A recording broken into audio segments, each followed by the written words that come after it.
अमावस्या रात्रि 3:33 का रहस्य। जब घड़ी की सुइयां 3:33 पर रुक जाएं, तो जान लो कि कुछ बुरा होने वाला है। अंशु और किरण एक छोटे से शहर में रहते थे।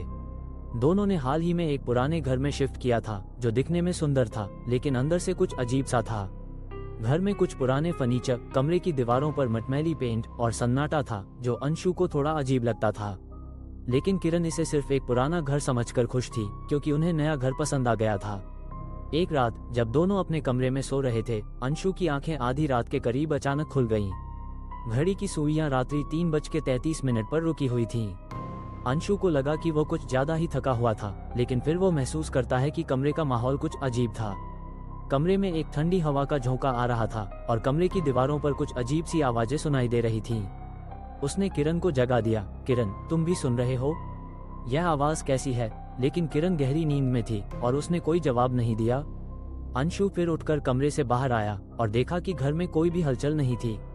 लेकिन जैसे ही वो रुकता, उसे सिर्फ 3:33 बजे की घड़ी की आवाज सुनाई दे रही थी, जैसे वो किसी पुराने मंदिर की घंटी की आवाज हो।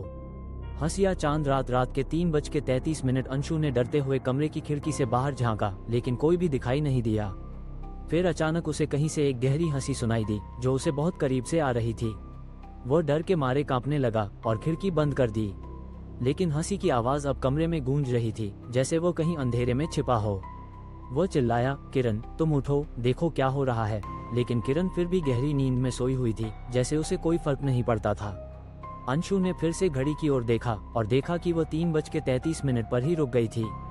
तभी अचानक घड़ी की सुइयां वापस बढ़ने लगीं और उसी समय कमरे की दीवार पर कुछ असामान्य रूप से काली छाया उभर आई। छाया अब धीरे धीरे अंशु की ओर बढ़ने लगी और एक अजीब सी ठंडी हवा और गहरी आवाज उसके कानों में गूंजने लगी।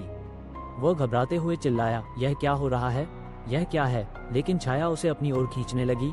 12 लोचक रात के 3:33 अंशु को लगा कि वो मरने वाला है, लेकिन जैसे ही वो चिल्लाया, अचानक घड़ी का अलार्म बजने लगा। वो चौंक कर घड़ी को देखने गया, लेकिन अब वो घड़ी 3:34 बजे तक पहुंच चुकी थी। अंशु ने देखा कि घड़ी की सुइयां फिर से 3:33 पर रुक गईं। उसने तुरंत कमरे से बाहर भागने की कोशिश की, लेकिन जैसे ही वो दरवाजे तक पहुंचा, वो दरवाजा अचानक बंद हो गया। अब वो कमरे में फंसा हुआ था और हंसी की आवाज फिर से सुनाई दे रही थी। सूर्योदय सुबह के 6 बजे अगली सुबह किरण को जब होश आया, तो उसने देखा कि अंशु कमरे में नहीं था। वो घबराई हुई कमरे के हर कोने में उसे ढूंढने लगी, लेकिन कमरे के कोने में एक पुरानी घड़ी थी, जो 3:33 पर रुक गई थी। किरण को अब समझ में आ गया था कि वो घड़ी और समय का रहस्य कुछ और ही था। गांव वालों का कहना था कि जो भी व्यक्ति 3:33 बजे उस घर में अकेला रहता है, वह किसी अंधेरे आत्मा के द्वारा पकड़ लिया जाता है और उसकी आत्मा कभी भी 3:33 के समय वापस नहीं लौटती। कहा जाता है कि अंशु की आत्मा अब उसी घर में बंधी हुई है और अब जब भी कोई उस घर में रात बिताता है, तो 3:33 के समय वह आत्मा उसे अपने साथ खींच लेती है।